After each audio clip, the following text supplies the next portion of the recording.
Bonjour à tous et à toutes. Nous sommes aujourd'hui dans l'incubateur Fab Lab.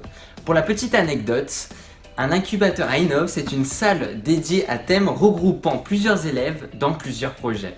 C'est sans plus attendre que nous allons rejoindre Guillaume Reich, le chef de projet Enable. Voilà, je me retrouve avec Guillaume, qui est chef de projet du projet Enable dans l'incubateur Fab Lab.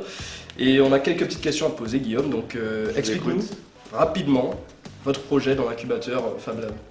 Alors, nous avons été positionnés à 5 élèves au début de l'année dans un projet où nous avons postulé. On a été 5 élèves à être acceptés. Et en fait, on a été en partenaire, on a été mis en contact avec l'organisme Enable France, qui en fait nous a donné comme mission de valider une main. En fait, on avait un modèle de main à réaliser, et à partir du moment où elle était réalisée, eh ben, nous avions l'autorisation, nous avions la clé pour être en contact avec un enfant et pouvoir lui offrir cette main qui sera par la suite personnalisée par le biais de ses envies. Je vois. Tu peux nous parler un peu d'Enable? Tu viens de nous en parler un peu avec les enfants. Qu'est-ce que c'est? Alors, Enable, c'est une organisme qui a été créée en Amérique et qui est depuis quelques années en France, qui a été... il y a une personne qui a découvert cette association-là et qui l'a fait développer en France. Il y a de plus en plus de partenaires. Et en fait, c'est des particuliers qui sont munis d'imprimantes 3D, puisque bon, une imprimante 3D maintenant, c'est 300 €, même 110, on peut en avoir une chez soi. Et en fait, ces personnes-là font don des mains à des enfants qui ont une maladie, qui soit n'ont pas de doigts, qui ont juste le moignon, soit complètement qui n'ont pas la main. Du coup, c'est des prothèses qui montent au-dessus du coude. Carrément. Ok. Voilà. Est-ce que tu peux me montrer tout ça un peu, comment ça fonctionne? Ah voilà. Alors nous avons, vu qu'on travaille quand même sur une année, nous avons réalisé la main. D'accord. Alors voilà.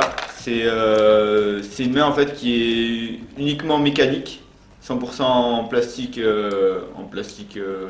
en PLA, et qui permet aux enfants en fait, au fur et à mesure qu'ils grandissent, d'obtenir une main, enfin, la changer assez régulièrement quand ils grandissent, puisque de nos jours une prothèse c'est, je crois, minimum 40 000 €.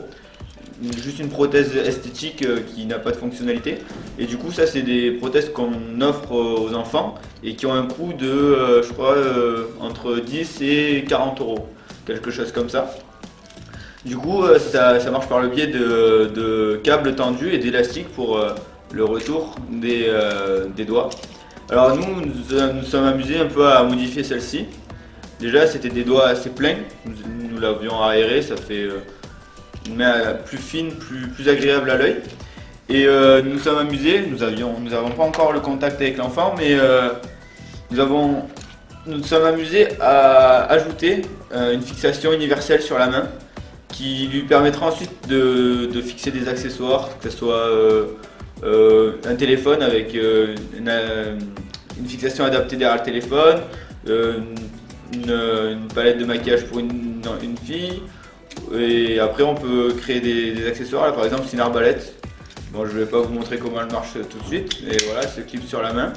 Et du coup le gosse, si c'est un garçon, il va pouvoir s'amuser à lancer des palets quoi, dans son jardin ou quoi que ce soit. Vous avez Voilà. pensé à tout. Et du coup par la tension on obtient un mouvement assez, pas naturel, mais qui permet à l'enfant de se sentir bien et de dire voilà, regardez ma main. Je peux attraper quelque chose. Voilà. Il peut attraper quelque chose. Ok. Et bien écoute, c'est super. Je te remercie, Guillaume. De rien. Ça m'a fait plaisir. Moi aussi. Et bien peut-être à très bientôt pour autre chose. Ouais.